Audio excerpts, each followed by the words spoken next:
Horror isn't everyone's cup of tea, but these movies flat out don't deserve their Rotten Tomatoes scores. From crocodile-obsessed killers to the best Lovecraftian adventure you've never seen, these films are scarily underappreciated. Screenwriter Diablo Cody's first foray into horror, Jennifer's Body, has finally found its audience despite a dismal box office performance. Shortly after winning the 2007 Oscar for her script for Juno, Cody wrote the 2009 horror comedy about a nerdy high schooler who discovers that her popular friend was killed and then possessed by a ravenous demon with an appetite for male suitors. I am going to eat your soul.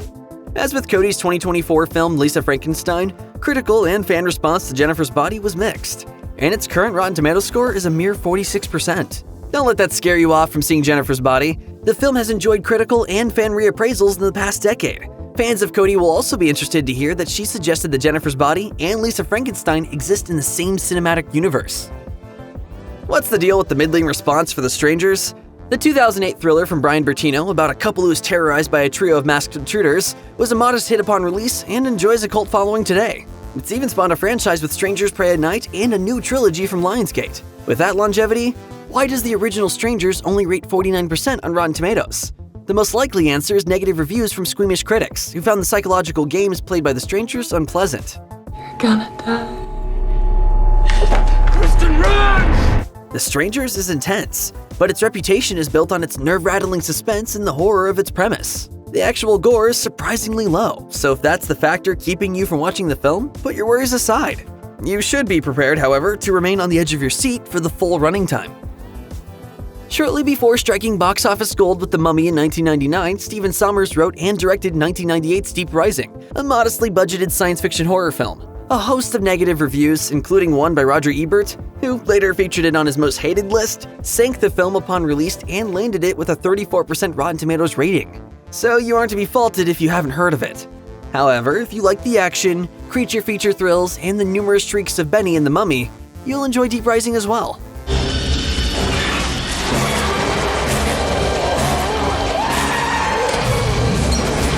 Like The Mummy, Deep Rising follows a blueprint from classic Hollywood and B pictures. There's a fast-talking hero and a clever heroine, a host of bad guys, and an insurmountable monster, a colossal Lovecraftian sea creature with a taste for passenger ships. The dialogue is breezy, the action briskly paced, and the monster scenes appropriately gross. If there's an issue with Deep Rising, it's the budget, which can undermine its special effects and production design. If you can see past that, you'll most likely agree with Ty Burr's assessment for Entertainment Weekly when he wrote, "It's pretty darn wonderful. A tightly written, often howlingly funny Aliens knockoff that, in its portrayal of tough men and tougher women under pressure, favorably recalls the work of Howard Hawks." The first of two official theatrical movies spun off from HBO's Tales from the Crypt series, Tales from the Crypt Demon Knight stars William Sadler as a drifter who fends off the demonic collector with a sacred artifact. Loaded with gory violence and special effects, Demon Knight was dismissed upon release. But it's not short on talent, with acclaimed cinematographer Ernest Dickerson as director and a cast that included Jada Pinkett, CCH Pounder, Billy Zane, and Thomas Hayden Church. This is for 4 years of minimum wage, you ass.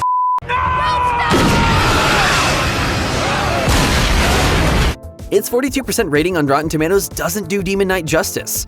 If you're looking for the same level of carnage as the best episodes of the Crypt series, it absolutely delivers. Heads and limbs are torn from bodies, and demons are blown apart with abandon.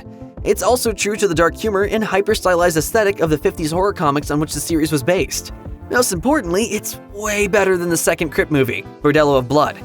4 days to Halloween. Turn that down. Halloween, 4 days. Released to negative acclaim and tepid box office returns in 1982, Halloween 3 was blasted for its bizarre storyline. A Halloween mask company owner implants fragments of Stonehenge in his products to sacrifice children for ancient rituals.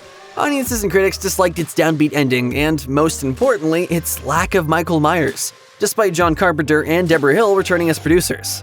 In an interview for Yahoo Movies, the guest screenwriter Simon Barrett summed up the reaction of audiences to Halloween 3 Season of the Witch upon its release, and the 3-decade about-face that transformed the film into a cult favorite, saying, "I saw Halloween 3 when I was 10 or 11.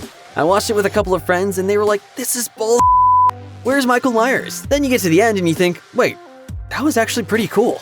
While it seems like some audiences are still unhappy, resulting perhaps in its 50% critic rating on Rotten Tomatoes, others find its mix of chills and cracked conspiracy theories a satisfying horror experience, even without Michael Myers. As director Tommy Lee Wallace told Yahoo, Halloween 3 found its audience. there are a lot of us out there who think it's a pretty darn good movie. In the end, we don't decide these things, you know. The planets do.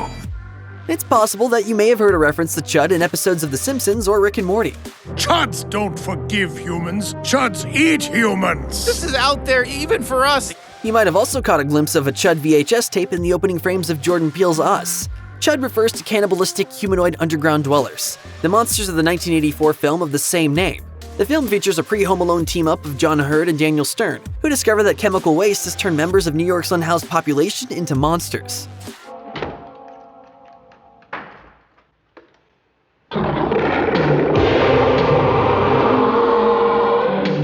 If that premise sounds like pure B-movie fodder, well, it is.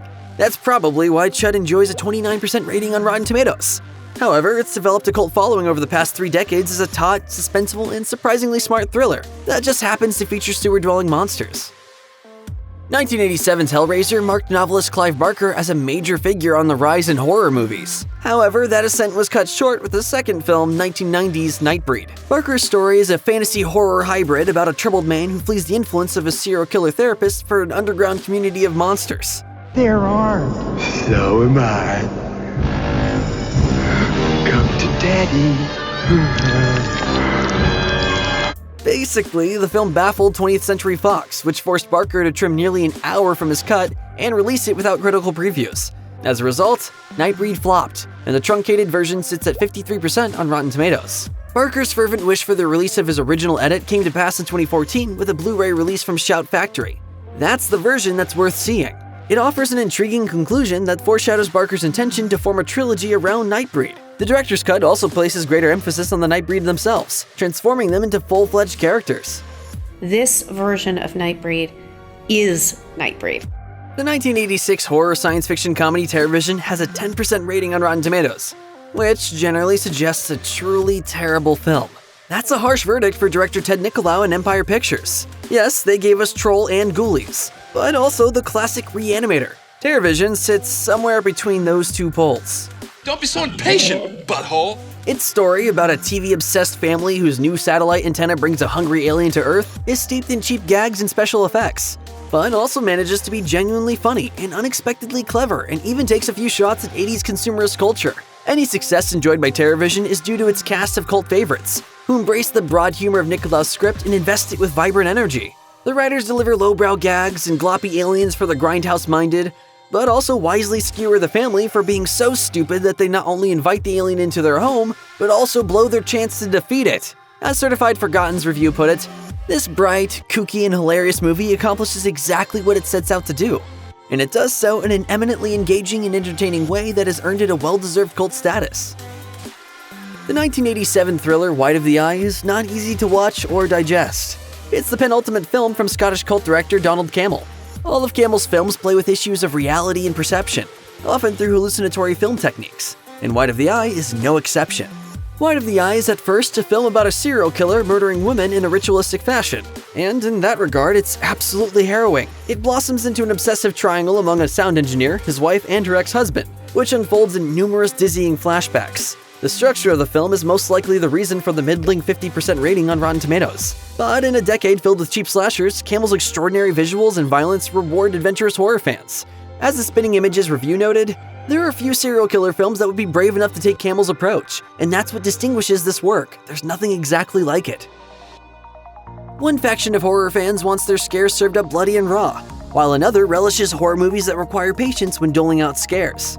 It's the former group, then, that's likely responsible for the underrated 70s horror movie Let's Scare Jessica to Death, earning a 36% rating on Rotten Tomatoes. The film, which concerns a psychologically fragile woman beset by a vampire and its lumbering servants, scares through lingering surreal frights. If that's not your cup of chills, Jessica will be a disappointment. But if your brand of horror doles out scares in tantalizing increments, be prepared to be rattled by Let's Scare Jessica to Death. As critic and author Kim Newman told Love Horror, it was the first film to deliver on the promise of the X certificate, of grasping the heart and mind with icy fists, leaving a permanent impression on the psyche. Much of the reason behind the 35% rating on Rotten Tomatoes for Tobe Hooper's Eaten Alive is due to what it's not rather than what it actually is. So let's get that out of the way. It's not the Texas Chainsaw Massacre. Eaten Alive has more polish than its predecessor, It was filmed on a soundstage, stars veteran Hollywood actors like Neville Brand and Carolyn Jones, as well as a young Robert Englund, and features a tone similar to the dark, sick humor of 50s-era horror comics. Audiences didn't like it, and even Hooper abandoned the film over conflicts with the producers. But Eaten Alive has its own barely controlled energy that makes it worth a second look. The soundstage allowed Hooper to experiment with surreal lighting, sickly pinks and crimson reds, that roots the film somewhere between Tales from the Crypt and experimental theater. The huge cast of characters all seem on the verge of an anxiety attack as they attempt to kill or be killed. Brand's greasy lunatic, in particular, can't stop screaming about the crocodile that lives under his backwoods motel. Oh, croc eat anything. Even old buck! As Stephen Thrower noted in Nightmare USA, in all its malformed glory, it still commands respect for its unrelenting weirdness, its vicious hysteria, and Neville Brand's wonderful performance.